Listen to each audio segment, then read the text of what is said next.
Number 16. The fuel can. A steel can bangs against a truck bed in the dark. Fuel sloshes inside. One soldier grabs it by the center handle. Another catches the next by the outer grip without breaking stride. The line keeps moving, hand to hand, truck to tank, tank to road. In mud, in sand, under whining engines and artillery somewhere ahead. This plain 20-liter container does what glamorous weapons cannot. It keeps the army alive for one more mile.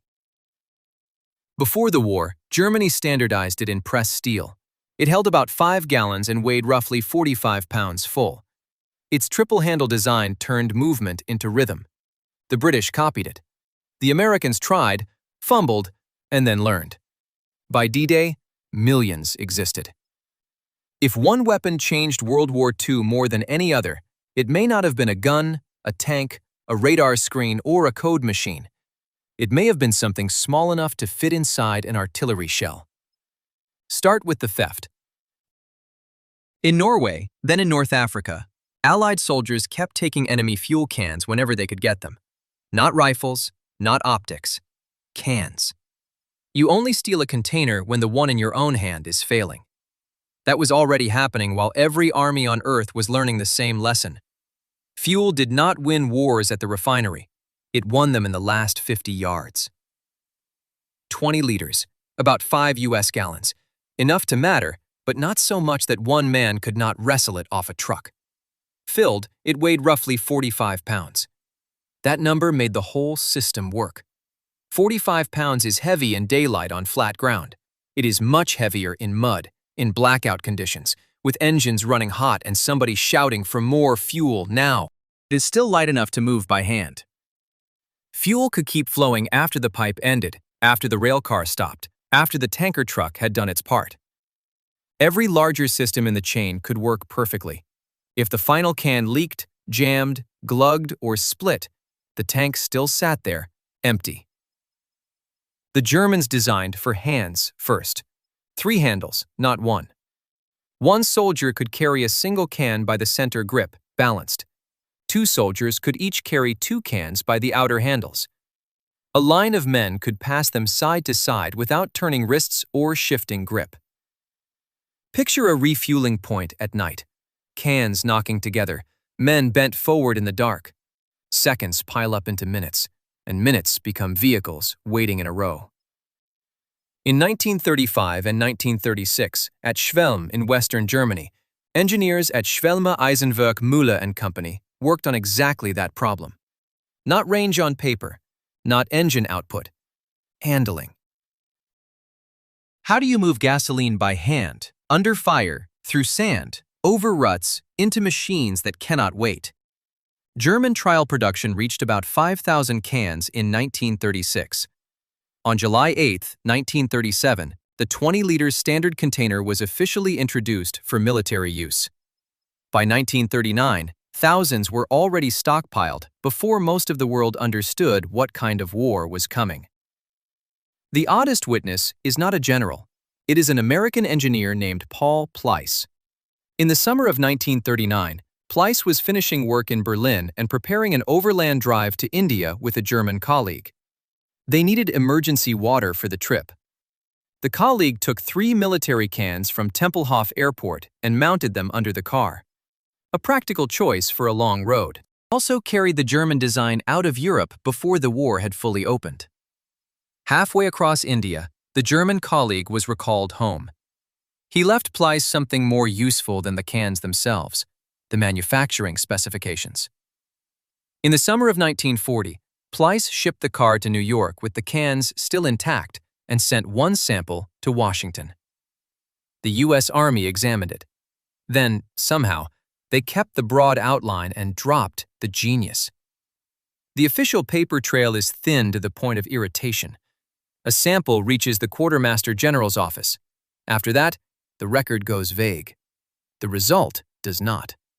The first American redesign copied the size, shape, and handles, yet discarded key details: the welded construction, the interior lining, the closure that made pouring fast and clean. The Army received the answer, then rebuilt the problem. That is where the theft makes sense. The German can was pressed steel with recessed sides for strength. It used a camlock closure that opened quickly and sealed tightly. Air entered as fuel poured out, so the flow stayed smooth instead of coughing and glugging. The welded body could take rough handling. The interior lining mattered more than it looked. It resisted corrosion and contamination, which meant the same can could carry gasoline or water without turning either into poison. Older cans and poorer copies wasted fuel in stupid ways. They leaked at the seam, they dented and split. They needed funnels. They poured unevenly. They contaminated contents. Every splash on the ground came after the hard part had already been done by ships, pipelines, trains, and trucks. This object belongs on any list of war-changing weapons. It did not destroy enemy armor. It decided whether your own armor reached the battle at all. The British learned faster.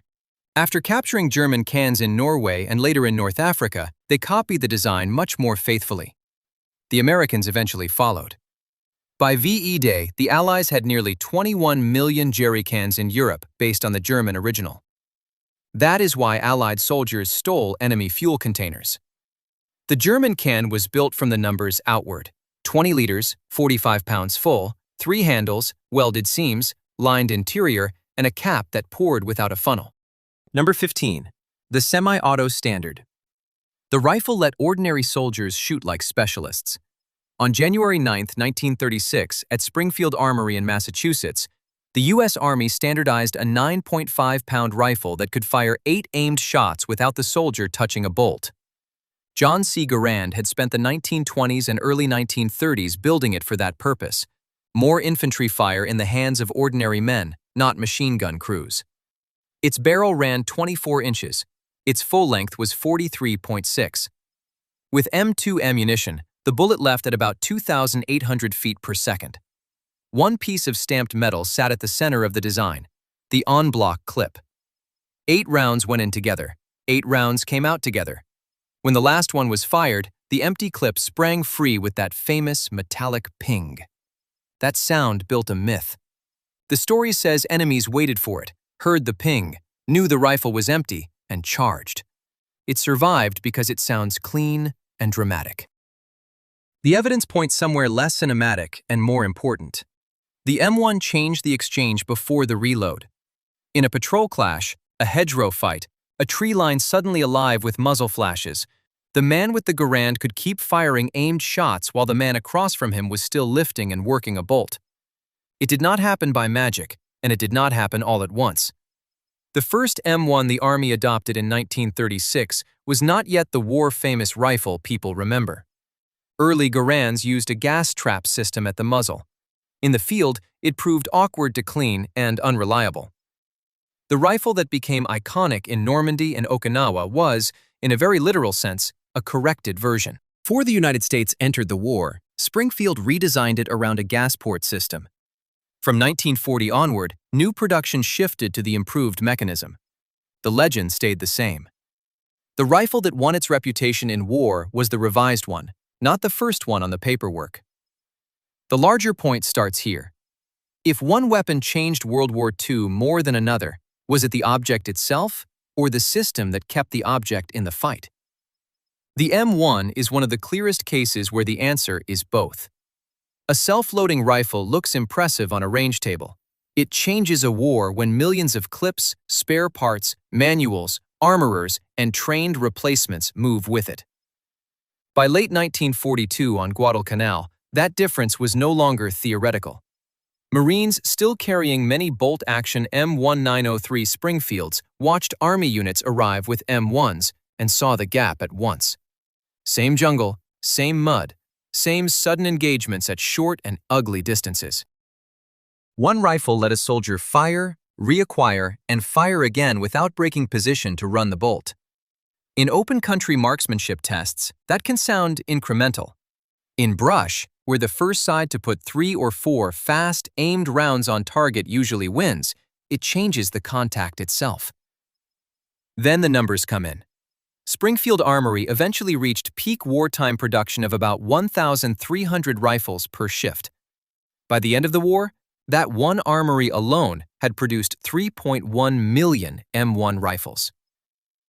When soldiers and officers praised the Garand, they were not praising a rare elite weapon. They were praising standardization. The semi-automatic rifle was not reserved for specialists. It became the American baseline.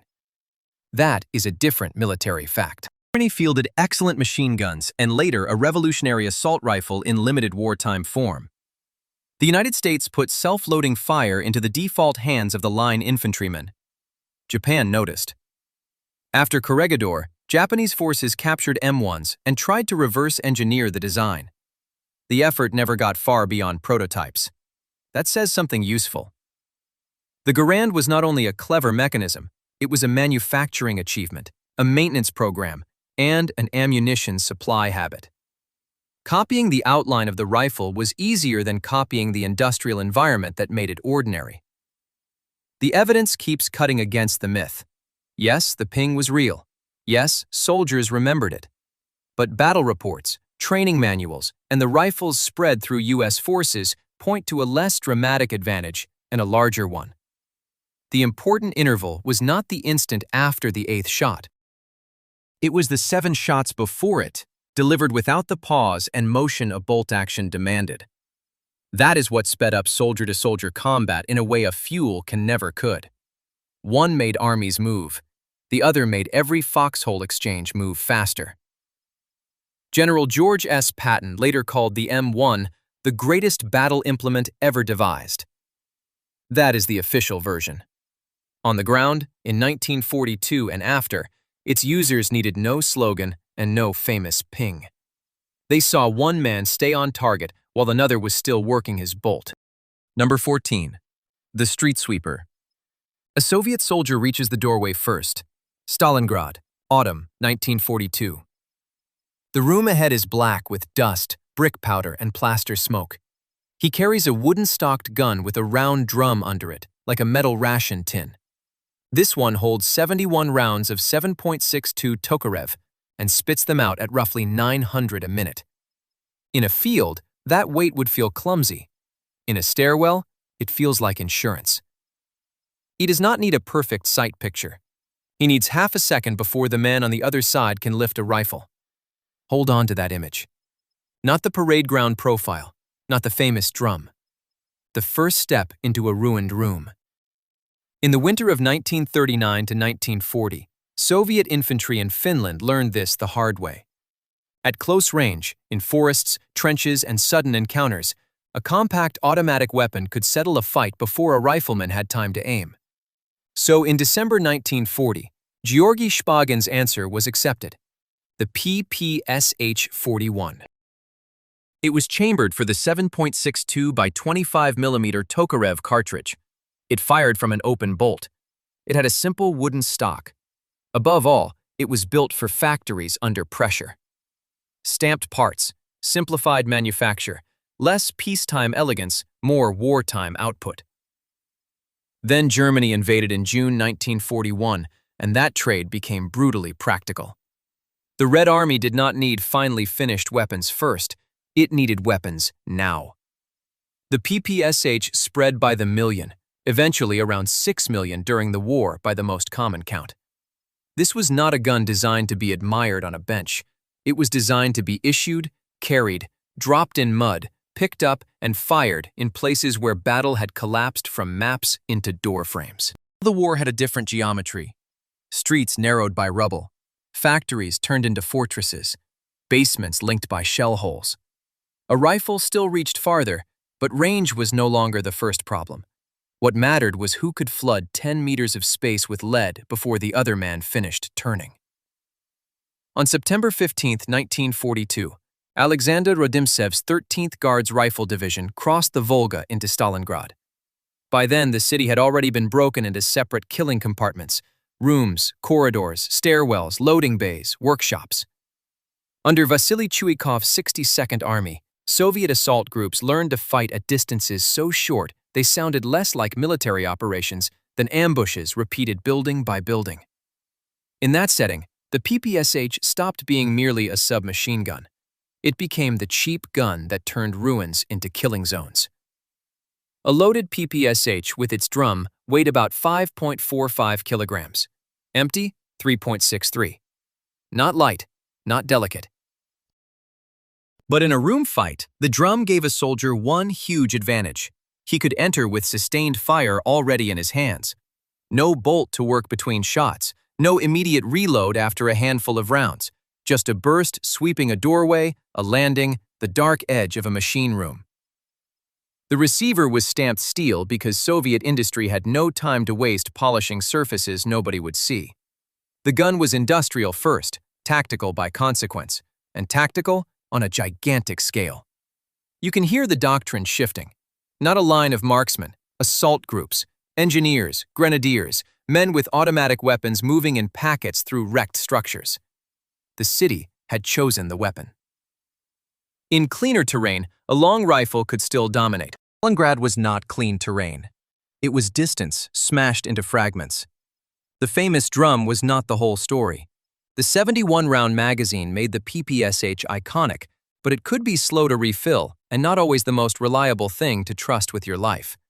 Later, 35-round curved box magazines often proved more practical, easier to carry, quicker to manage. That detail matters. The Red Army was not worshipping the silhouette. It was tuning a mass weapon for the real pace of close combat. German troops wanted captured ones for the same reason. Once they entered the same ruins, they faced the same arithmetic. A bolt-action rifle was still powerful, still accurate, still standard in huge numbers. Inside a blasted apartment block, standard could become slow. Captured PPSH-41s were valuable enough that the Germans reused them, designated them for service, and in some cases even converted examples to fire 9mm ammunition so they could feed from their own supply system. That was battlefield adaptation under pressure. When the enemy starts reworking your weapon to fit his magazines, he is admitting the space has changed the rules. Go back to that Soviet soldier at the doorway. He steps over masonry. He shoulders a stamped steel gun accepted in December 1940, carried into a city fight that reached him on September 15, 1942, and squeezes the trigger before the dust settles. Across the hall, the men trying to survive him are learning the same lesson Finland had taught the Red Army 2 winters earlier. In this building, firepower at 10 meters is worth more than elegance at 100. The Germans learned it too. Picked up PPSH from the dead and loaded them for the next room. Number 13. Hitler's buzzsaw. On June 6, 1944, men landing in Normandy wrote about hearing a sound before they could locate the gun. Not single shots. A tearing burst. A hard metallic rip that seemed to pin the ground itself in place. How do you fight a weapon that starts shaping your decisions before the bullets are even walking onto target? The sound pinned men before the bullets arrived. In 1942, Germany put the MG-42 into production for a practical reason. The older MG-34 worked, but war rewards what factories can keep turning out under pressure. The new gun used stamped and welded parts instead of so much slow precision machining. When U.S. intelligence officers described captured examples on March 11, 1943, that was one of the first things they noticed. Not legend, not beach mythology, the production method. The MG-42 pushed the war in 2 directions at once. It was a weapon, and it was an industrial answer.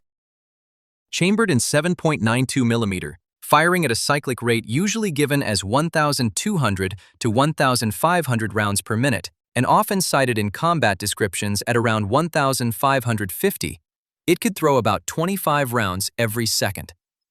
You do not hear 25 separate impacts in your head. You hear one continuous event. A rifle can kill a man. This thing could stop 10 men from moving. By autumn 1944, German infantry doctrine had bent around that fact. A squad of roughly 10 men was effectively built around one MG-42. The riflemen were not the center with the machine gun attached.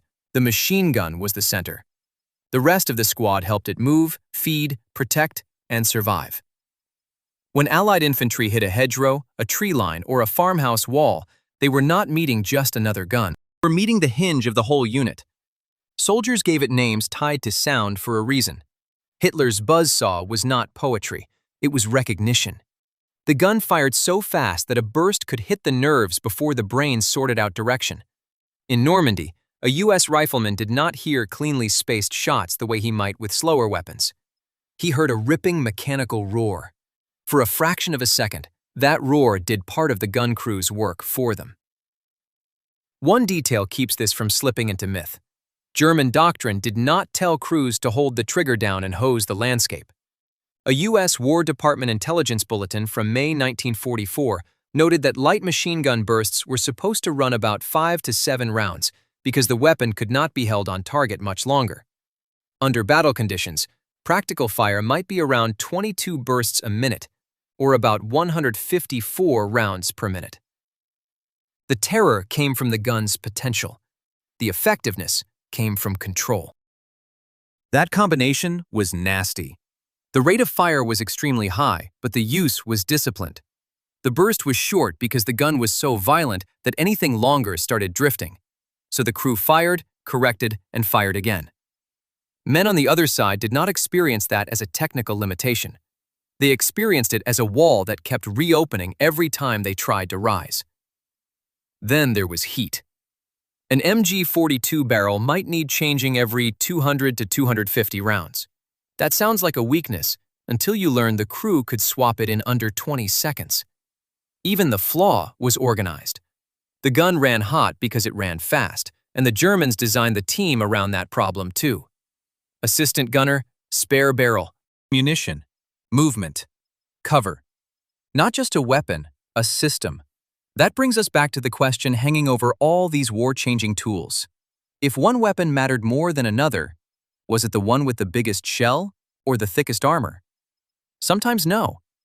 Sometimes it was the one that taught ordinary infantry to freeze. The afterlife of the MG-42 makes that plain.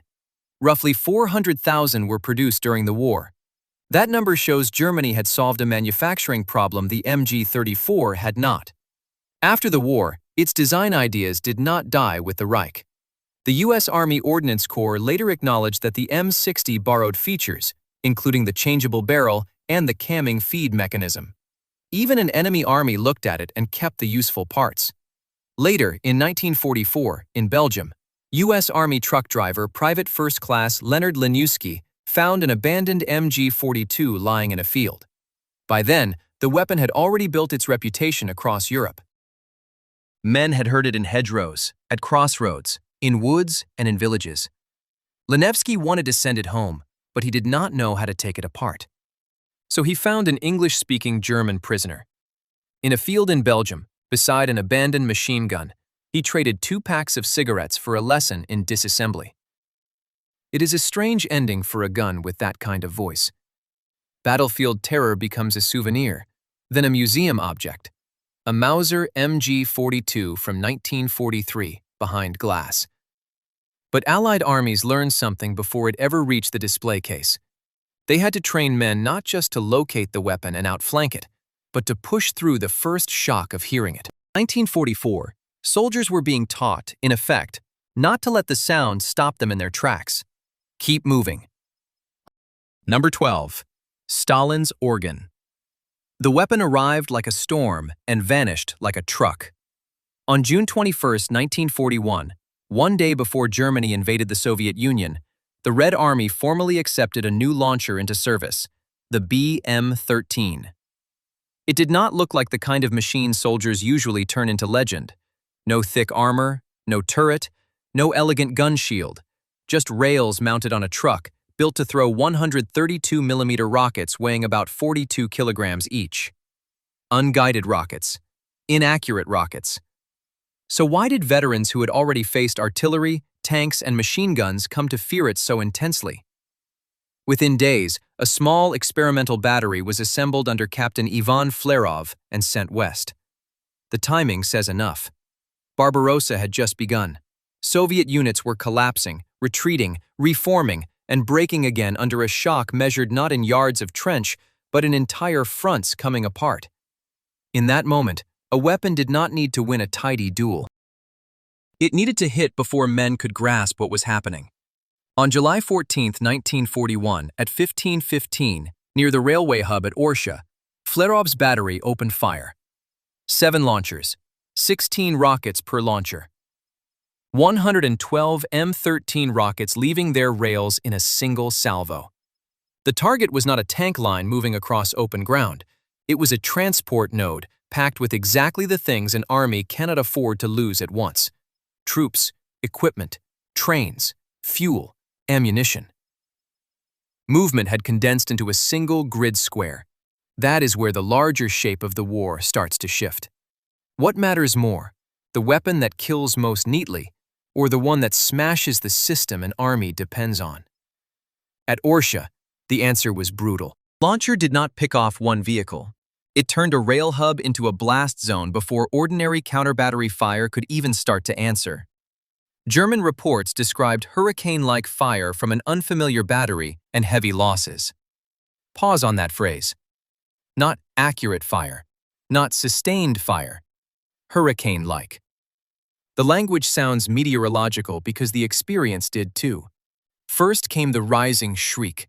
Then an area vanished under explosions almost at once.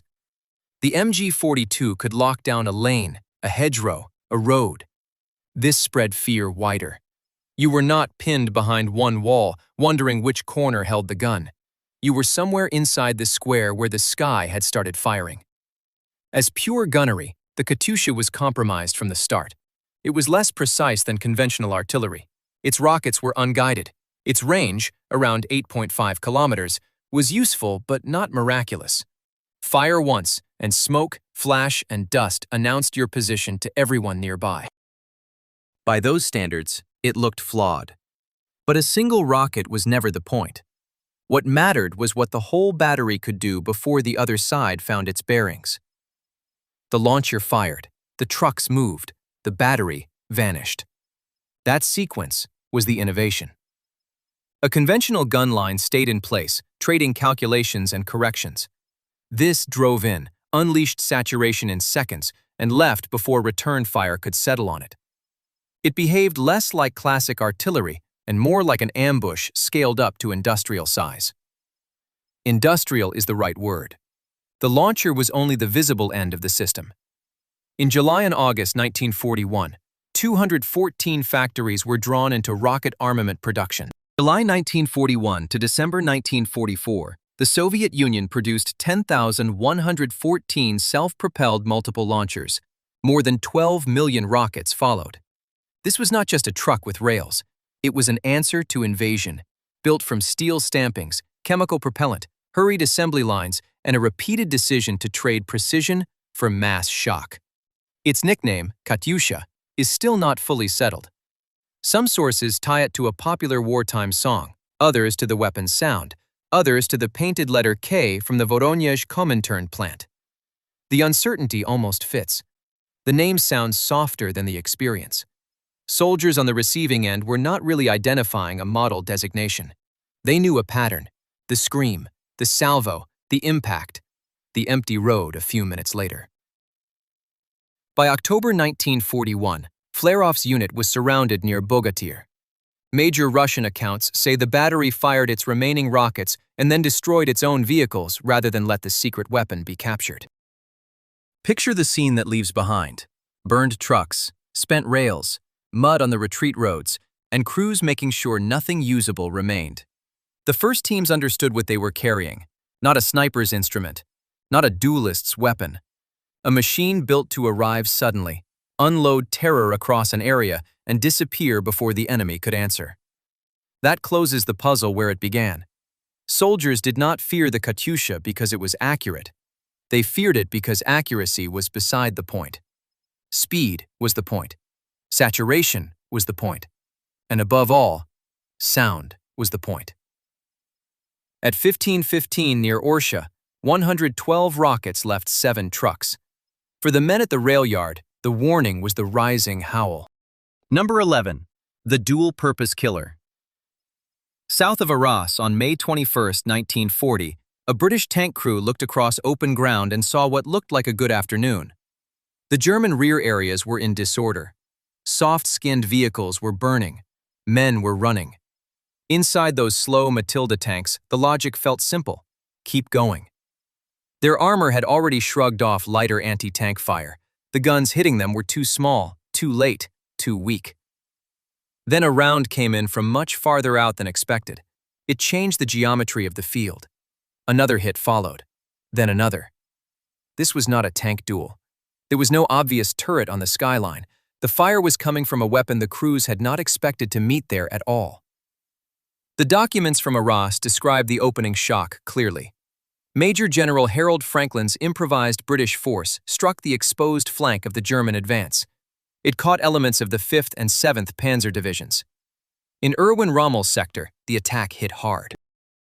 The Matildas were slow and heavily armored, and for a moment they seemed to be moving through exactly the kind of chaos armored raids are made for. German troops were unnerved because the standard answer was failing. Small anti-tank guns could not reliably stop them. Battlefield habits grow out of expectation. Tanks fear anti-tank guns. Infantry fears tanks. Aircraft fear anti-aircraft batteries. At Arras, those lines blurred under fire. German testimony and later technical manuals fill in the missing piece. First comes the effect, a heavy shell arriving fast enough to punch through armor at ranges where lighter guns had already failed. Then come the numbers. Projectile of about 9 kilograms, around 20 pounds.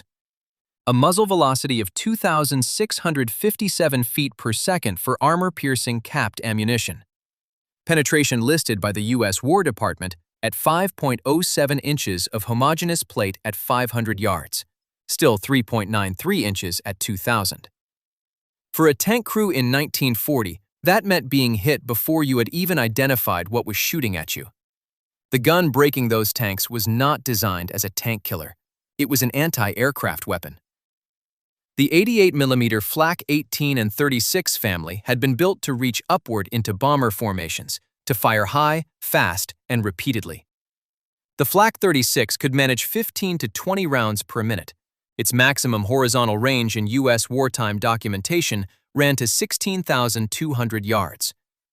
German doctrine, and the mounting itself, allowed the barrel to be dropped and laid directly onto ground targets.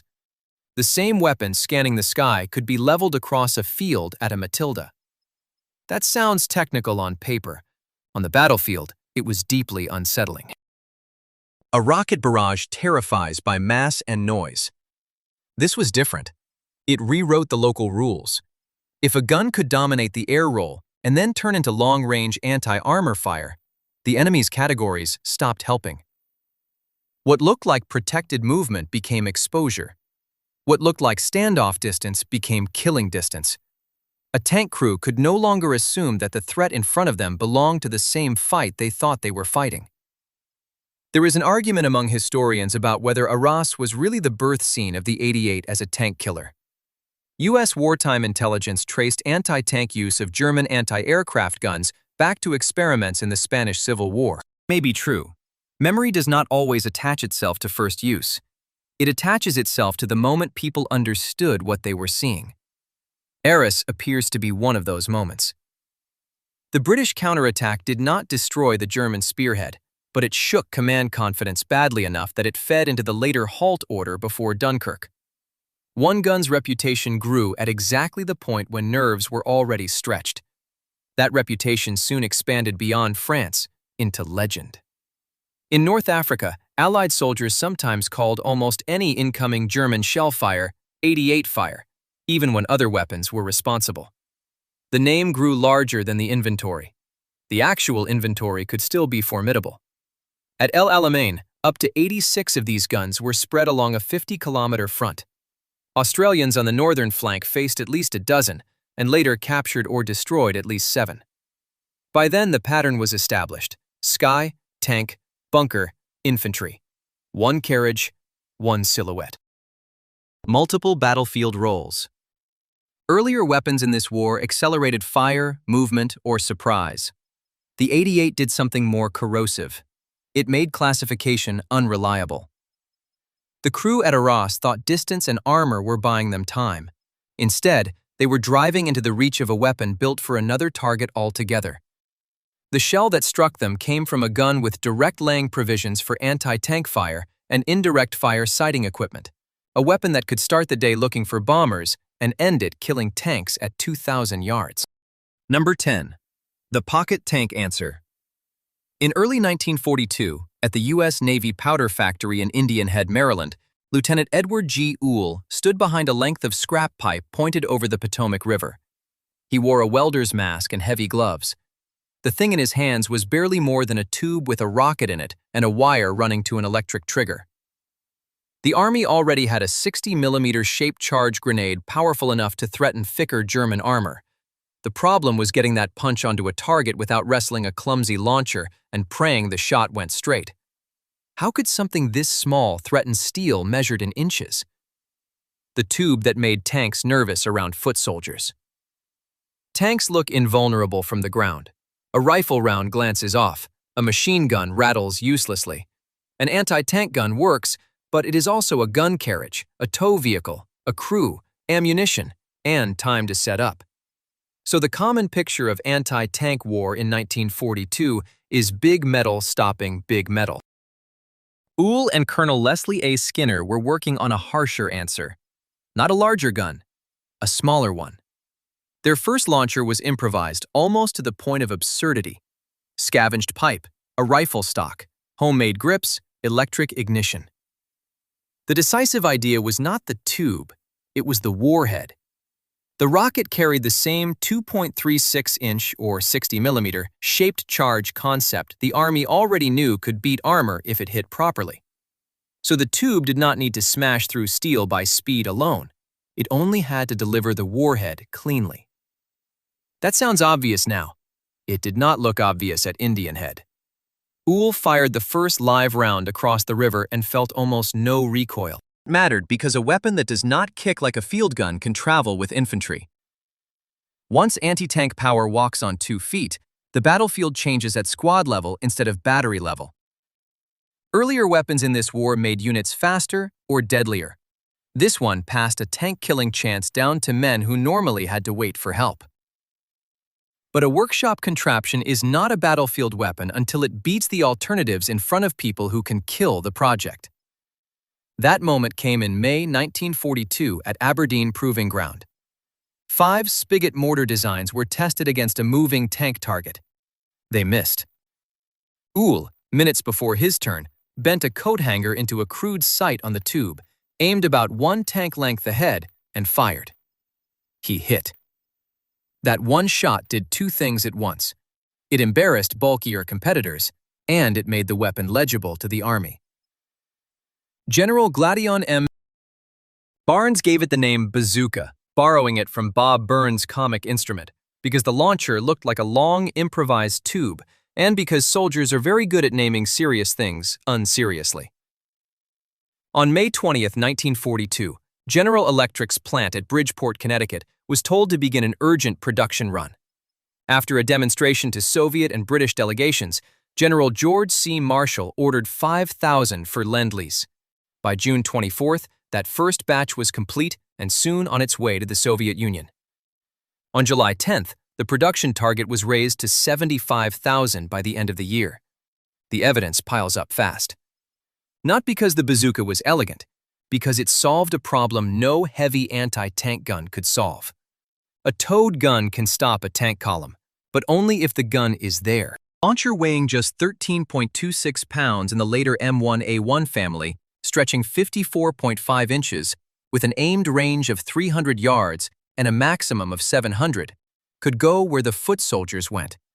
Into hedges, into streets, into gullies. Into the moments between the tank appearing and the anti-tank platoon arriving. By the end of October 1942, more than 37,000 launchers had been produced for U.S. troops.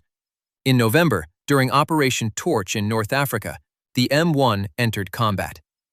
Officially, it was just another item of ordnance, a 2.36-inch anti-tank rocket launcher. On the ground, it meant that a tank commander now had to think about a single infantryman with a tube. A light tube threatened armor in a different way, not by hitting harder than a tank gun, not by throwing a massive shell. A shaped charge works differently. Its explosive energy is focused into a narrow, high-velocity jet that attacks a small area of armor instead of trying to batter down the whole plate. The launcher is just the delivery system. The real weapon is the geometry inside the warhead. That principle traveled farther than the M1 itself. Germany captured bazookas and studied them. Sources disagree on whether the examples that most directly shaped the next step were taken in Russia or in North Africa in 1943, but the design logic moved anyway. The Germans scaled the concept up into the 88mm Panzerschreck. The Americans, facing that larger descendant, would later answer with the M20 Super Bazooka. So the official file begins with an improvised American launcher built from scrap in Maryland. Ground, it ended with both sides redesigning infantry anti-tank weapons around the same shaped charge idea, and with German engineers building a larger copy. Number 9. The tank that scaled. The imperfect tank that became impossible to ignore. On October 3, 1941, Colonel Mikhail Katyusha's 4th Tank Brigade reached the Mtsensk area south of Moscow with only 61 tanks. Just 22 were T-34s, and 7 were heavy KV-1s. It was not a grand armored parade. It was a battered Soviet force, thrown together from crews who had already learned the German way the hard way in the summer defeats. German armor was coming again. Heinz Guderian's drive toward Moscow had already pushed through Orel, and the 4th Panzer Division was moving down roads softened and narrowed by autumn mud. This was not a duel between equal machines. It was a test of whether one tank could survive long enough to matter. The T-34 entered service in 1940, before Barbarossa, carrying a 76.2mm gun, 15 to 45mm of armor, and wide tracks that let it keep moving when lighter vehicles bogged down. On paper, it was a medium tank, 26.5 tons, and capable of about 53 kilometers per hour. In practice, it was something more troubling. Its armor was sloped, so shots that should have bitten deep were more likely to glance away. Its diesel engine gave it range and a lower fire risk than many rivals. The early T-34/76 also had a crew of 4, which meant the commander had to fight the gun and manage the tank at the same time. It was powerful, but cramped. Simple, but not easy. Exactly the kind of machine that could impress a battlefield and irritate the men inside it. That contradiction mattered at Mtsensk. Katyusha did not use the T-34 like a ceremonial breakthrough weapon. He used woods, false positions, and flank ambushes. He let the terrain do part of the work. October 6th, German tanks that had already dominated Poland and France suddenly found themselves stopped near Mtsensk, forced to fight at a disadvantage against a Soviet machine they had not fully understood. The T-34 was not better in every detail, but in that mud, under that pressure, its strengths were the ones that counted. It could move where others slowed. It could survive hits that should have ended the fight. It could turn a road into a trap.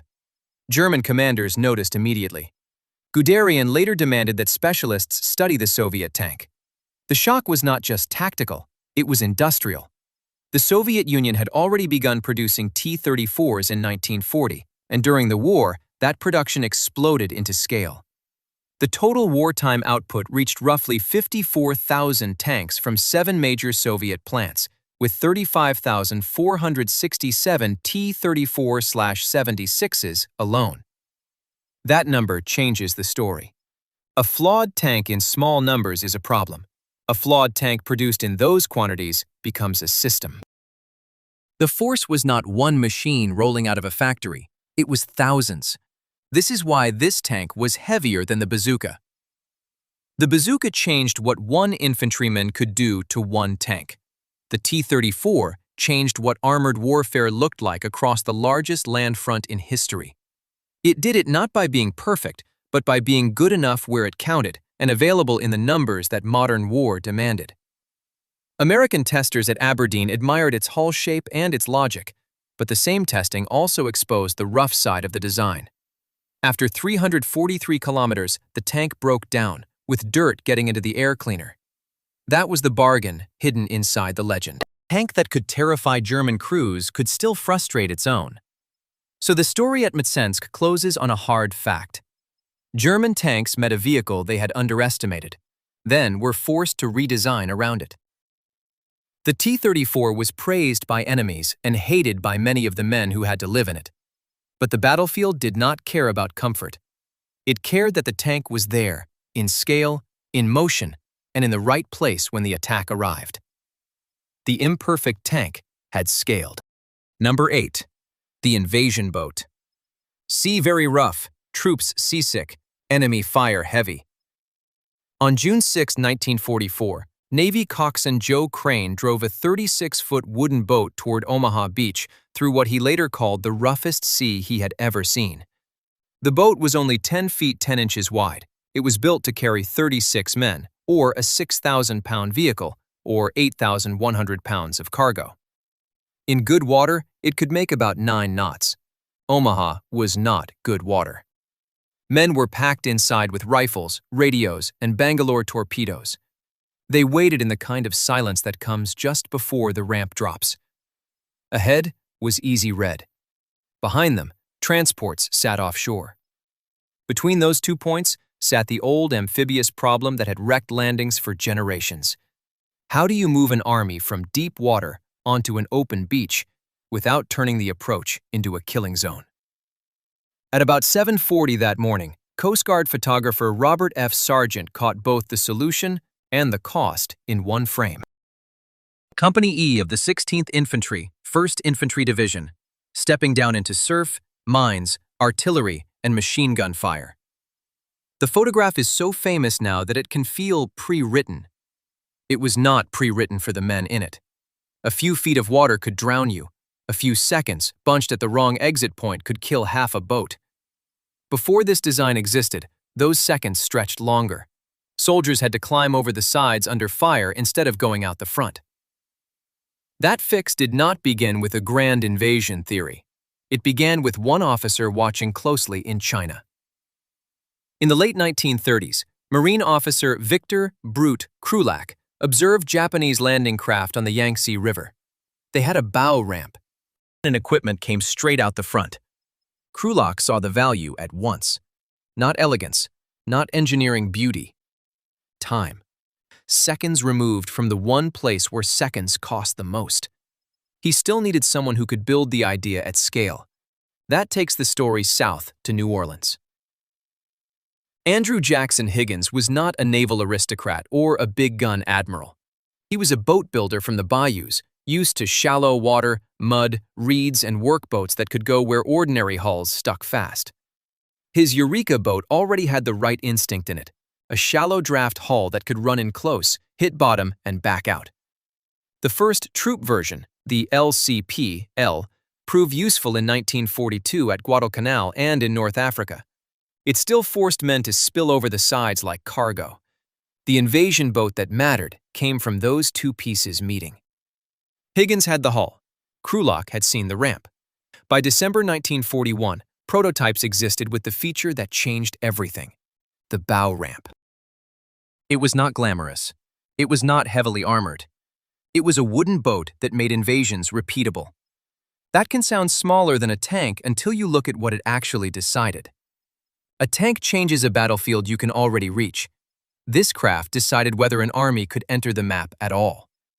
No port, no pier, no prepared harbor, just a beach, a tide table, and thousands of men who had to arrive in the right order. Infantry first, engineers with explosives, radios, machine guns, ammunition. Then more men, then vehicles. The LCVP let that sequence move forward, fast and close to shore. The numbers matter because they show when a clever boat became a production system. Industries grew from 75 workers in 1938 to more than 20,000 by 1943. Wartime output passed 20,000 boats. In New Orleans, those boats were built by a workforce racially integrated and paid equal wages by job rating. That was rare in wartime America. It mattered because invasions do not happen when a genius sketches a ramp. They happen when factories deliver thousands of identical solutions on time. Eisenhower would later say Andrew Higgins was the man who won the war for us. That was an exaggeration, but not an empty one. Battlefield leaders talk that way when a piece of hardware solves the problem everyone else kept circling. The Allies could already move armies across oceans. What they needed was the last 50 yards, the last 20.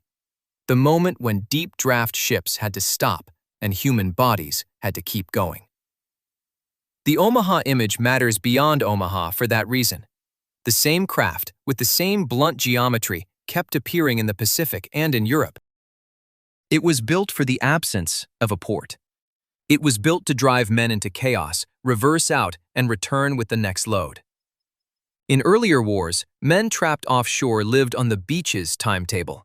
Defenders decided when you arrived, how exposed you were, and how long you fumbled at the waterline. The LCVP changed that timing. Its shallow draft hull let it run closer before grounding. Its bow ramp let 36 troops go forward instead of climbing and dropping over the sides one by one. That cut exposure at the exact worst moment of the landing. On June 6, 1944, in the surf that Easy read, the difference was only a few seconds. In Sargent's photograph, the ramp is hanging open. The men are already moving. Number 7. The night torpedo. At 23:21 on November 30, 1942, American cruisers off Guadalcanal opened fire and thought the worst of the fight was already in front of them. Radar had found the Japanese. The destroyers had launched first. One enemy ship, Takanami, was already being smashed into a burning marker in the dark. On the plotting boards, the range looked right for a clean night action. It was not. The killing shot was already on its way from outside the battle the Americans thought they were fighting. Rear Admiral Raizo Tanaka was off Tasafaranga Point on a supply run, not hunting cruisers. His destroyers were supposed to feed starving Japanese troops on Guadalcanal. 6 of them carried floating supply drums instead of coming in clean for a classic surface engagement. Across the water, Rear Admiral Carlton H. Wright's Task Force William seemed to hold the stronger hand. Radar, cruisers, and a plan built in sequence. U.S. destroyers would fire torpedoes first. Then the cruiser line would use radar-directed gunfire to finish the job. It looked like the kind of setup it should make night fighting manageable. The picture in American heads was wrong from the start. For years, Allied officers had built their instincts around what a practical torpedo attack looked like. Night combat had a limit. Beyond a certain distance, you expected gun flashes, not a hull ripped open below the waterline. So ships held courses they should have broken sooner. They did not zigzag early enough because they believed they were outside the danger envelope. That mattered here. This was not just a stronger torpedo. Pushed the border of the fight outward without telling the other side the border had moved. Japan's Type 93 had entered service in 1935, and its numbers sounded like they belonged to a later generation. It was 24 inches across, 9 meters long, and weighed about 2,700 kilograms. In its nose sat a 490-kilogram warhead. At one setting, it could run 20,000 meters at roughly 48 to 50 knots. Slow it down, and it could reach 32,000 meters at over 40 knots, or 40,000 meters at 36 to 38. Those were not normal night battle distances for the period. They were distances that invited the enemy to make a fatal calculation. It had another advantage. The Type 93 used oxygen in its propulsion system. Its wake was far less visible than the white, obvious trail crews were trained to spot. In daylight, that was dangerous. At night, it was brutal. A ship could already be inside a torpedo attack and not know it until steel tore in. So at Tasafaranga, the Americans saw exactly what seemed to confirm their assumptions. At 23:20, U.S. destroyers launched. At 23:21, Minneapolis and the cruiser line opened fire. Takanami was hit hard and doomed. For a few minutes, the battle looked like a radar-era success story. The side with electronics had found the target first, fired first, and was already shredding one of the opposing destroyers. Then the timeline started telling a different story. At 23:27, USS Minneapolis was torpedoed. 1 minute later, at 23:28, USS New Orleans lost her bow. 11 minutes after that, at 23:39, USS Pensacola was hit. At 23:48, USS Northampton took 2 torpedoes and later sank. One after another, across 21 minutes, The cruiser line learned that the black water ahead of them had been carrying incoming steel long before they believed any torpedo could reach them. The timing shows the mistake. The Americans thought they had opened the battle from a position of control. The Japanese did not need to rush inside the accepted knife range of surface combat to answer. The Type 93 let destroyers launch from farther out, turn away, and leave the target to run into consequences still crossing the water. That changed the battle. It was not only the hitting power, it was the launch point from a section of the map the other fleet had mentally marked safe. Tanaka paid for it too, which keeps the scene from turning into a simple triumph. Tactically, the Japanese had delivered one of the most devastating surface torpedo attacks of the war. Logistically, they failed. After firing, Tanaka withdrew without delivering the supplies his troops actually needed. 3 days later, another attempt put 1,500 supply drums into the water, but air attack left only 310 recoverable. The weapon won the night and lost the mission. For the crews on those cruisers, that larger campaign math came later. First came the shock on the ships themselves. A radar screen had found the enemy, a firing plan had worked, a destroyer was burning in the dark. Then 4 American cruisers were hit in sequence, because the assumption underneath all of it belonged to an older sea. At 23:21, officers on the American side believed they were watching the engagement begin. In reality, some of the deadliest shots had already been fired from well beyond the range they thought mattered, still running toward them through black water with almost no wake at all. At 23:27, Minneapolis found out first. Number 6. The Convoy Hunter. The submarine that tried to starve an island into defeat. On the night of 16th to 17th March 1941, southeast of Iceland, Otto Kretschmer took U-99 into convoy HX-112. Start with the count. 41 merchant ships eastbound from Halifax to Britain. 5 attacking U-boats in the wider battle. One of them was U-99, a Type 7B, built for this stretch of ocean and this kind of killing. A convoy looks dense on a chart. At sea, it becomes distance, weather, darkness, and blind arcs between escorts. A submarine did not need to duel a battleship to matter here. It had to slip into the columns and take out tankers, freighters, grain ships, troop cargoes. One torpedo hit more than steel. It hit fuel, food, replacement parts, and battalions still weeks from the front. This was not a contest of naval honor. It was an attack on a country's supply line. The Type 7 was Germany's answer in numbers.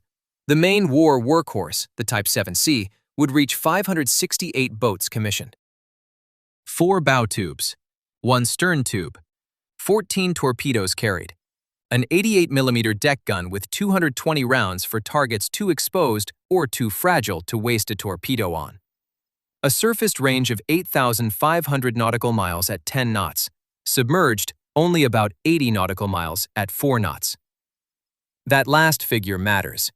The famous image is a submarine waiting underwater. In the Atlantic, the killer usually traveled on the surface and often attacked there at night. It was faster, harder to spot, and could use the sea itself as camouflage. Picture the convoy before dawn. You are on a merchant bridge. No muzzle flash, no visible attacker. Then Venetia is hit. J.B. White, Corsham, Firm, Bedouin, Franche-Comte. The records, the names stack up faster than the eye can process them. Ships are struck out of darkness by a boat most of the convoy never sees. That was the terror of the Type 7. Not only that it could sink you, the blow often landed before the battle was even visible. Kretschmer was one of the most effective commanders in the U-boat arm, and U-99 had the record to prove it. Before this final loss, the boat had sunk 35 ships, totaling 198,218 gross registered tons, plus 3 auxiliary warships totaling another 46,440, and had captured 1 ship besides. This is the Atlantic campaign in raw arithmetic. Not cities taken, not divisions surrounded. Tonnage removed. But those numbers hide the bargain in the design.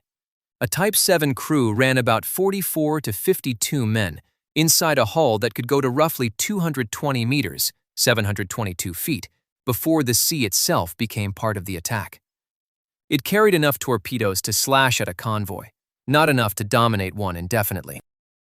It could appear where Britain's routes were longest and most exposed. That made it the right machine for a war of attrition at sea. But every hit narrowed its options. Every torpedo fired gave the escorts one less thing to fear at distance. That is what happened off Iceland. U-99 hit hard, but by the end of its most successful night in the HX-112 battle, interrogation records show it had no torpedoes left. The ambush had spent its teeth. Surface speed, radio coordination, night attack, convoy geometry, all of it made the Type 7 deadly. With the shots gone, it was no longer the invisible hunter inside the columns.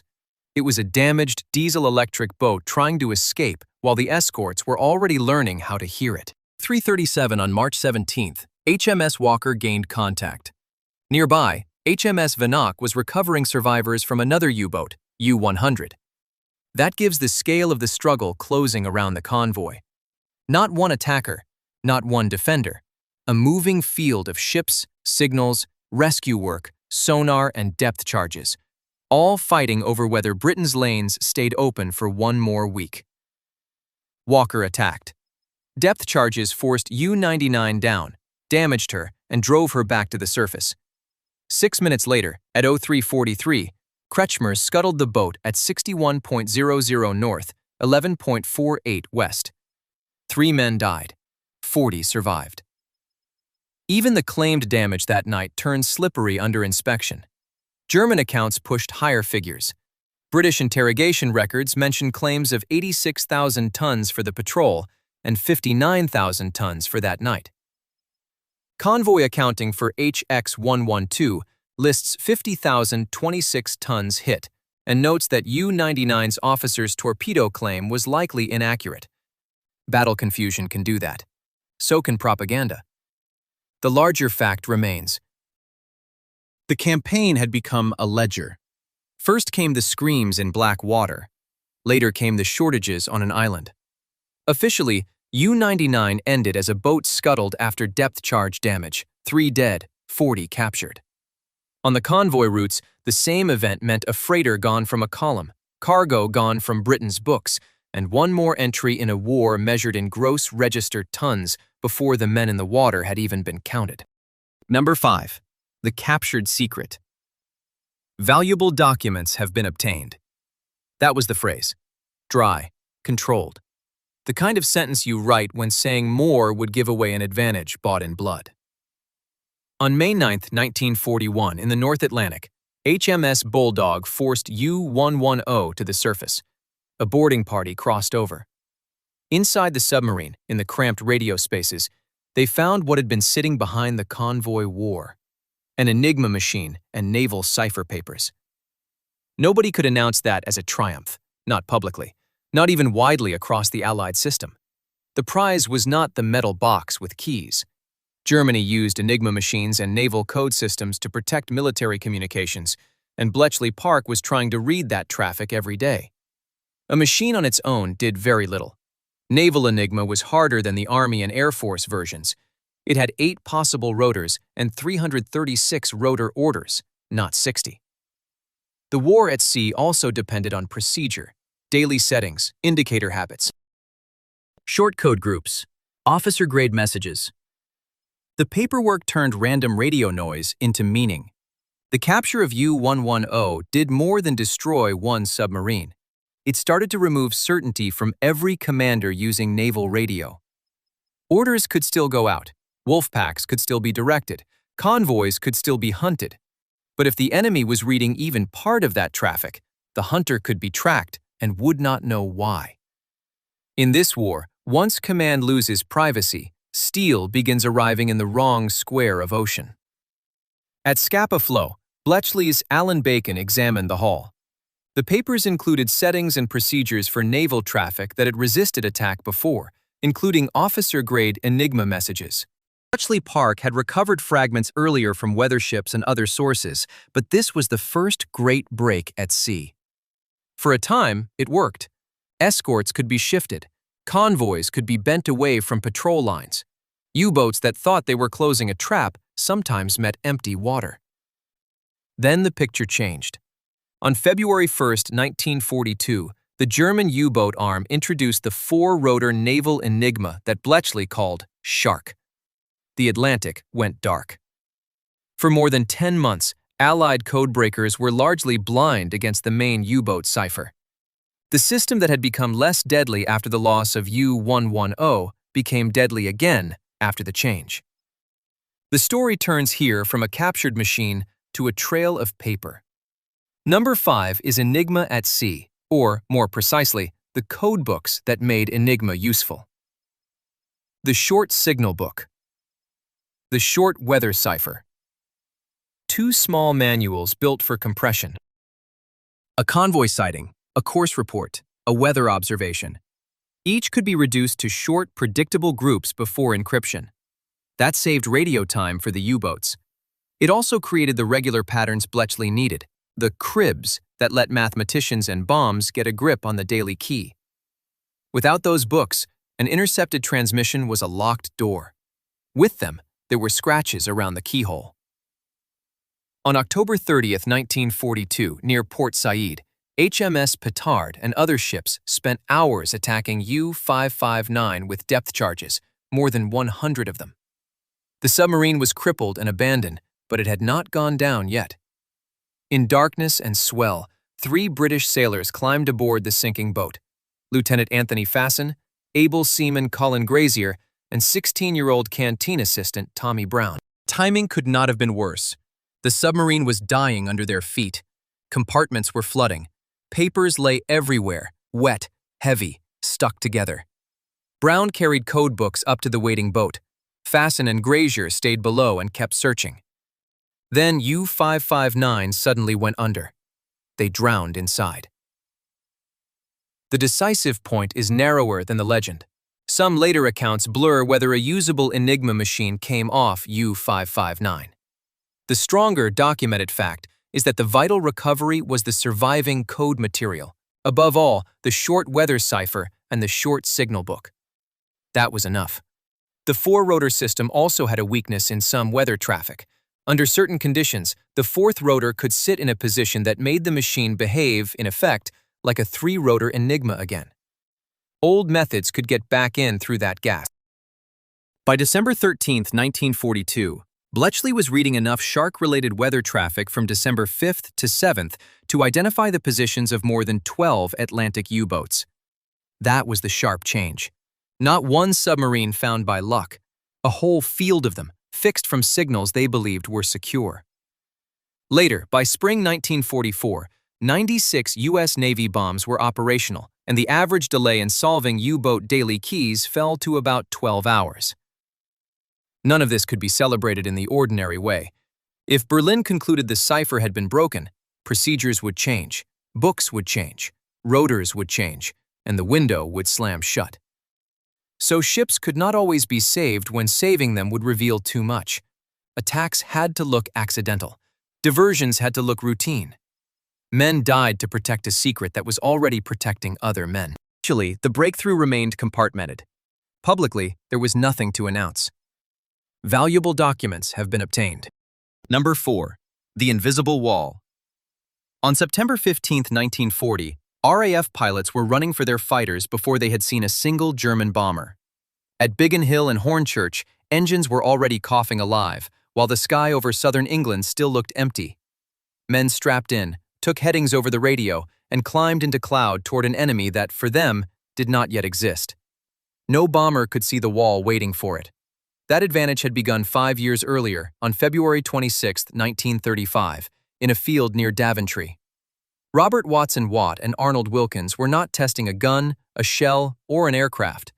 They were testing whether radio could bounce off metal in the sky and come back changed. A BBC transmitter supplied the signal. A Hanley Page Hayford bomber supplied the target. The result was crude, but it was enough. An airplane could be detected before any lookout could spot it with human eyes. It mattered because code breaking could tell you what the enemy planned, but radar told you where the enemy actually was. Not yesterday, not from an intercepted message, now.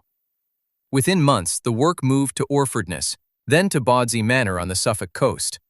There, the experiment stopped resembling science fiction and became infrastructure. Receiver towers rose 240 feet. Transmitter towers reached 360. They were huge, skeletal, and impossible to hide. That is what makes the story so strange.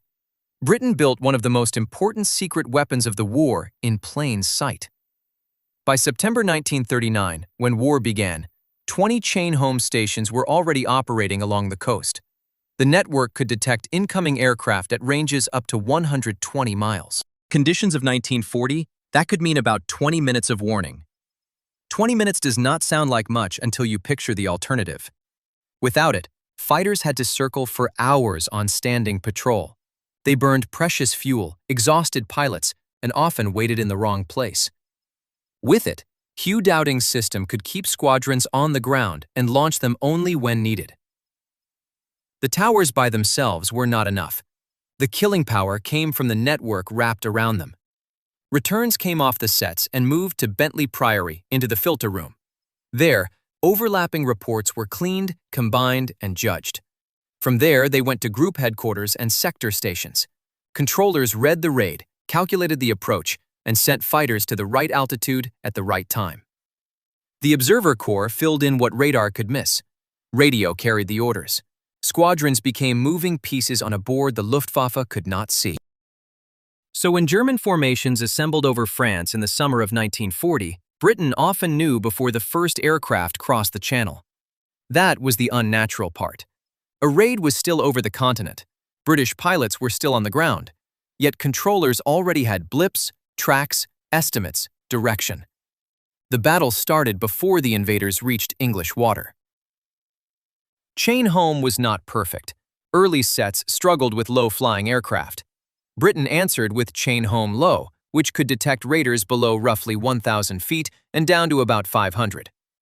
The blind spot was patched because the enemy had noticed it. The Germans were not ignorant of radar's existence. They attacked stations during the Battle of Britain. Towers were hit, buildings were damaged. But they misunderstood the thing they were attacking. They saw conspicuous masts on the coastline. They did not fully grasp that the masts were only the front edge of an integrated command machine. That mistake had consequences. Knock out a tower, and another station might still cover part of the gap. Damage huts and crews worked around it. Of the radar sites attacked, only Ventnor on the Isle of Wight was disabled for a significant period. The chain bent, but it did not break. The RAF kept receiving warning. It kept conserving strength. It kept meeting raids with more accuracy than its numbers should have allowed. The answer to the larger question starts to move here, away from guns and tanks. If one weapon changed the war more than any gun or tank, it might not look like a weapon at all. It might look like information turned physical. A pulse goes out. A reflection comes back. Far inland, a pilot is told to run. Britain did not keep that advantage to itself. On September 19, 1940, at the Wardman Park Hotel in Washington, D.C., the Tizard mission handed American scientists one of the most valuable devices of the war, the cavity magnetron. That small component made compact, powerful microwave radar practical. From there, the story widened fast. MIT's radiation laboratory grew to 3,500 to 4,000 staff and helped produce more than 100 radar systems: airborne bombing radar, anti-submarine radar, ship search radar, gun-laying radar, LORAN, and more. The same idea that had once warned Britain of bombers over the Channel began reshaping the Atlantic, the night sky, and the sea itself. That September day in 1940, none of the pilots scrambling into the haze could see the machine that had set them in motion. They saw grass fields, dispersal huts, a controller's voice, "Cloud ahead." Out on the coast, far beyond them, tall towers stood over the water and listened for echoes. Before anyone saw the enemy, England already had. Number 3. The shell that knew. The tiny brain that made near misses fatal. On January 5, 1943, off Guadalcanal, The light cruiser USS Helena fired a 5-inch anti-aircraft shell that did something artillery shells were not supposed to do. It exploded at the right instant without hitting the airplane. Captain William Deke Parsons was aboard to watch the test in combat. Navy history says the second of 3 VT-fused salvos from Helena's aft battery brought down a Japanese dive bomber. No miracle blast, no giant new warhead, just timing so precise that close suddenly counted as deadly. It sounds obvious now. If radar can find an aircraft, why not make a shell notice one too? But the myth starts there. It says the breakthrough was the idea. Put a detector in a shell, let it sense the target, and the problem is solved. The evidence is uglier. A shell leaves a gun under a shock of around 20,000 Gs. Its electronics have milliseconds to survive launch, stabilize, and do their job while spinning through air and closing on a target moving fast enough to turn a timed fuse into guesswork. In January 1942, early prototype tests managed a 52% survival rate for shells that both survived firing and kept transmitting. Barely half. The real achievement was not dreaming up a smart shell. It was building a tiny radio set small enough, cheap enough, and tough enough to be fired from a naval gun by the million. Even its name lied. VT officially meant variable time. That was camouflage language. The fuse was not really setting a prettier clock. It was sensing proximity by radio. In the nose of a 5-inch/38 caliber anti-aircraft shell sat a miniature sender-receiver. The shell approached an aircraft, the radio signal reflected back differently. When the return told the fuse the target was close enough, it detonated. Not on impact, not at a preset second. In the last few yards, the shell became its own final sensor. That matters because the answer to the larger question moves away from the familiar shapes of war. A gun still fires, a shell still flies. But detection has moved inside the weapon itself. The radar screen no longer ends the process. The last decision happens in metal already on the way to kill you. You can see why navies wanted it. Anti-aircraft fire before this was full of careful estimates and ugly waste. Crews set fuses for altitude and time, hoping an aircraft would pass through the burst at exactly the wrong moment. Against fast dive bombers, and later against even faster, more desperate attacks, that hope ran thin. VT changed the geometry. A near miss was no longer mostly a miss. It was fragments at the exact distance where fragments mattered most. The evidence piled up in production, not just performance. During the war, the United States and its allies produced more than 23 million proximity fuses. NAVSEA gives a wartime figure of 22 million, at roughly $1 billion, plus another 1.8 million used in testing. Those numbers tell you what American industry thought it had found, not a laboratory curiosity. A new standard for making ordinary ammunition behave as if it could think. There is another myth here, and it grows out of success. The myth says VT won every battle it touched. The fuse reached land. The story seems simple. Hidden electronics turn artillery into perfect airburst, and infantry and foxholes are finished. The evidence is narrower and more interesting. In December 1944, during the Ardennes fighting, George Patton watched a demonstration of proximity-fused artillery over uneven ground. The shell burst above the surface instead of burying itself harmlessly in mud or snow or behind folds in the earth.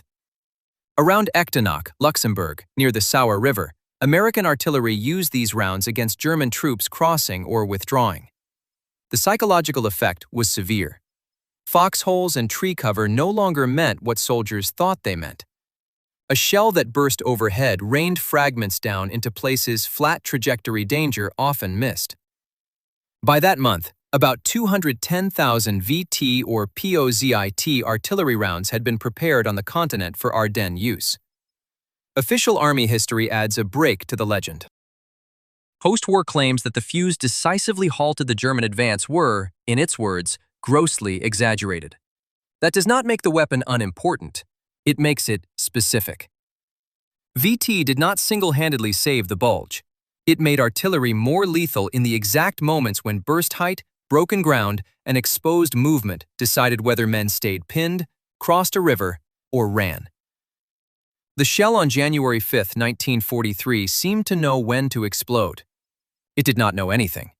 It carried a secret small enough to hide under the harmless label variable time, rugged enough to survive 20,000 G, and cheap enough to be built by the tens of millions.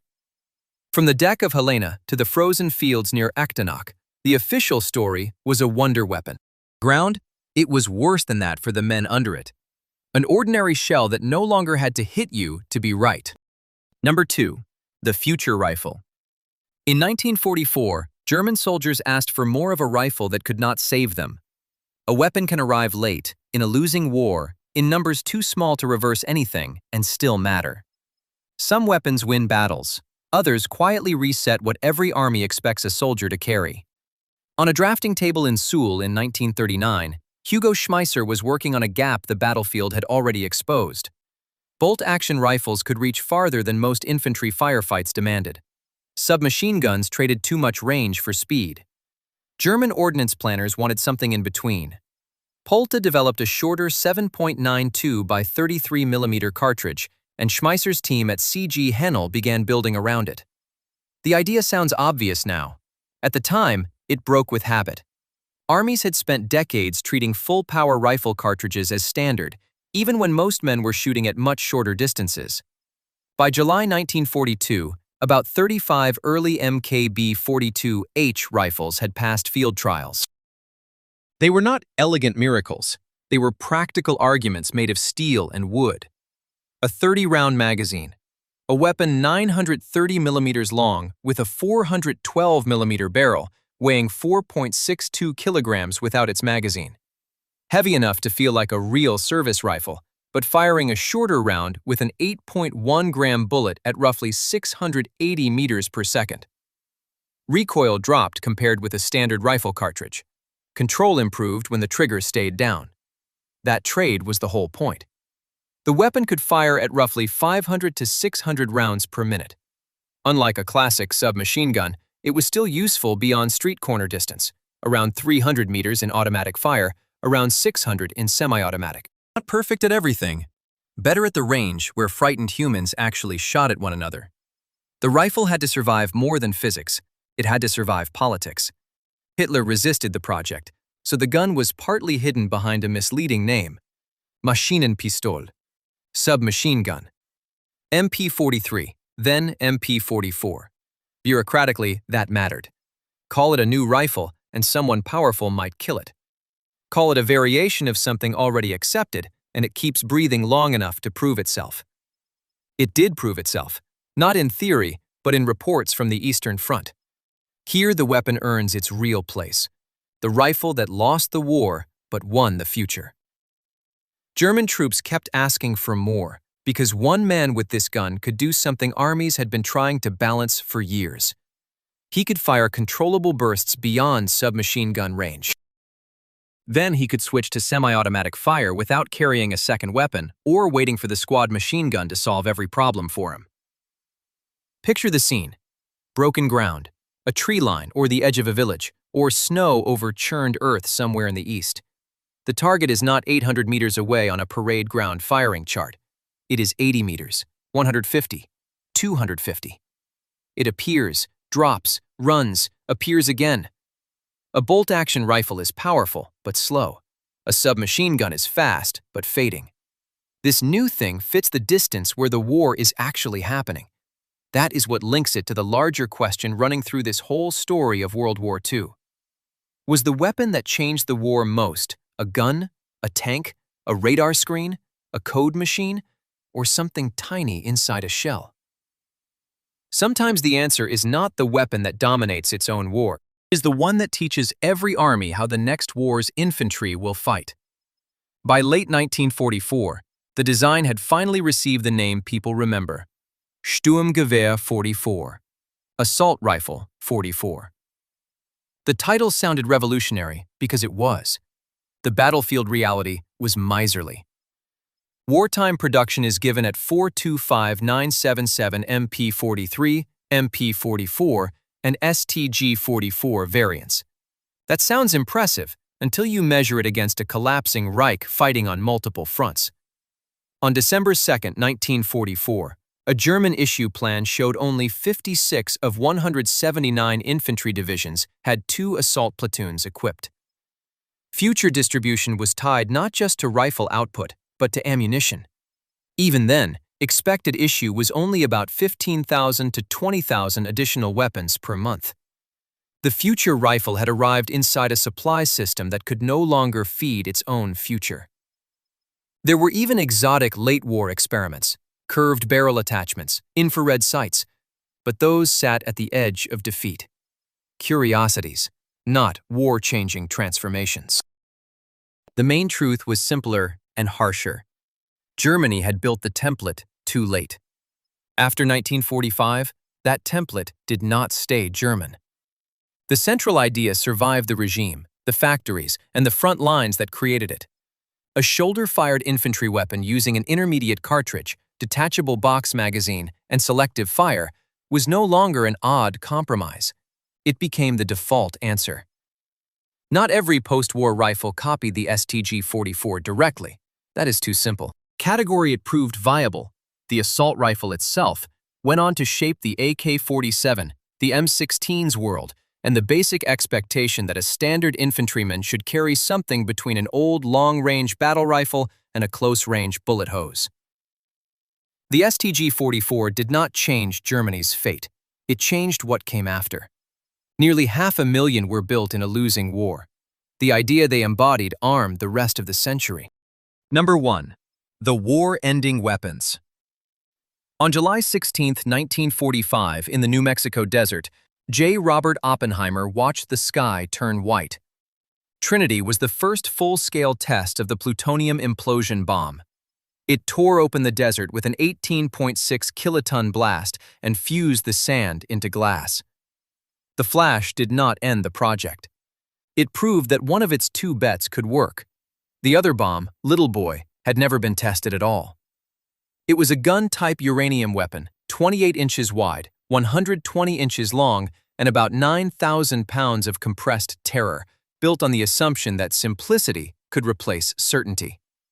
The Manhattan Project had split into 2 very different designs. Little Boy was the simpler one, if anything about an atomic bomb can be called simple. Fat Man was the harder one. It was 60 inches across, 128 inches long, and closer to 10,000 pounds. The harder part was not the metal, it was the physics. Plutonium had to be crushed inward with perfect timing, fast enough to start a nuclear chain reaction before the core blew itself apart. Trinity was a test, but it was also a rehearsal. It answered the question of whether the bomb the scientists feared most would detonate at all. It did. After Trinity, the scale stopped being theoretical. Before this, a weapon could be judged by how many tanks it burned, how many ships it sank, how many soldiers it killed. After this, a weapon could be measured against cities, against surrender, against the possibility that victory itself might poison the future. The bomb was no longer just another way to win. It offered a way to end war so completely that peace would never look the same again. August 6, 1945, at 8:15 in the morning, Paul Tibbets flew the Enola Gay over Hiroshima and released Little Boy. Below him, the city was full of people starting their day. Then the world vanished in a single instant of light. Over 70,000 people were dead almost immediately. The weapon had been judged reliable enough to use without a combat test. That confidence met the real sky over Japan. Little Boy was not an experiment anymore. In less than a minute, an untested bomb became history. 3 days later, on August 9, 1945, Charles Sweeney took Boxcar toward Kokura, carrying Fat Man, the bomb already proven at Trinity.